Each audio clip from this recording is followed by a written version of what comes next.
Hey everyone, I'm Nadia and this is Introduction to Hypnotherapy. In this video we're going to be talking about how hypnosis actually works. Many people ask if all can be hypnotized. In reality, about 90% of the population can be hypnotized. The other 10% can't, mainly because they don't believe in the effectiveness of hypnosis or they just don't want to be hypnotized. The other 10% can't be hypnotized, mainly because they either don't believe in hypnosis or they just don't want to be hypnotized. It's said that children can be hypnotized the easiest because they tend to be more trusting and think more creatively than adults do. Most people with an IQ below 70, people who are in a current state of psychosis, and most seniors over the age of 85 are difficult or impossible to hypnotize.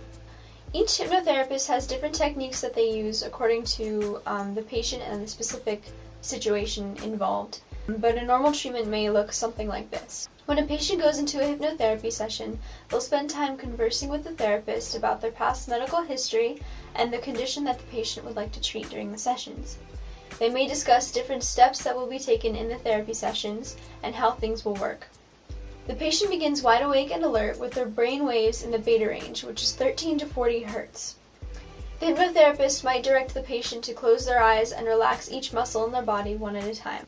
The hypnotherapist may describe specific images related to the overall subject in order to focus the patient's thoughts and increase the awareness of the subconscious mind. At the same time, the conscious mind's awareness is decreased. And the patient is more open to the suggestions of the therapist. The patient's brainwaves are now in the alpha range, which is 7 to 12 Hz.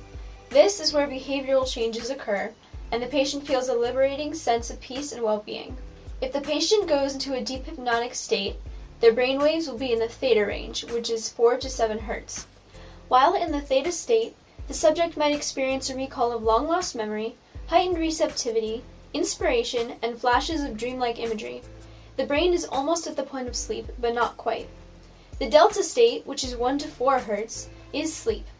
This is where everyday physical healing occurs. So, hypnosis happens when the subject has brainwaves of beta and theta. A session lasts about an hour, and the average patient attends 4 to 10 sessions.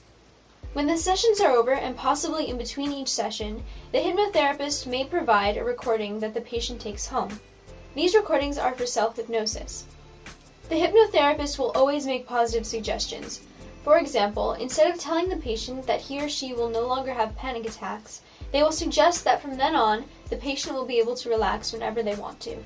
A great deal of people criticize hypnotherapy as a medical treatment because they don't take the time to really research the success rates of real hypnotherapy patients. The American Society of Clinical Hypnosis released statistics from several studies that were conducted in the 1970s and the 1980s. These results led to a very obvious conclusion. The success rates ranged from 2% to 90%. The rates that occurred on the lower end of the spectrum resulted from single home study self-hypnosis sessions. The higher success rates were taken from patients who attended 5 or more individual professional sessions. This leads to the conclusion that the more sessions a patient attends, the higher the success rate will be, and vice versa. Also, if the patient does not know how to correctly administer self-hypnosis, it will not be as effective. The more the session is tailored to the specific patient's needs, the better the results will be. Some patients experience a relapse in their previous symptoms and assume that their sessions have not worked at all. This is most likely false. A possible cause of the relapse might be due to the patient prematurely discontinuing their sessions with their hypnotherapist or the self-hypnosis sessions that they were using previously. There are so many uses for hypnotherapy. The possibilities are endless when you put the power of your mind to the test. If you want to read the full list of uses, click the link below in the description.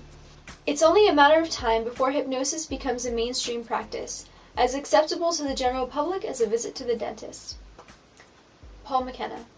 Feel free to watch the other videos on this channel to learn more.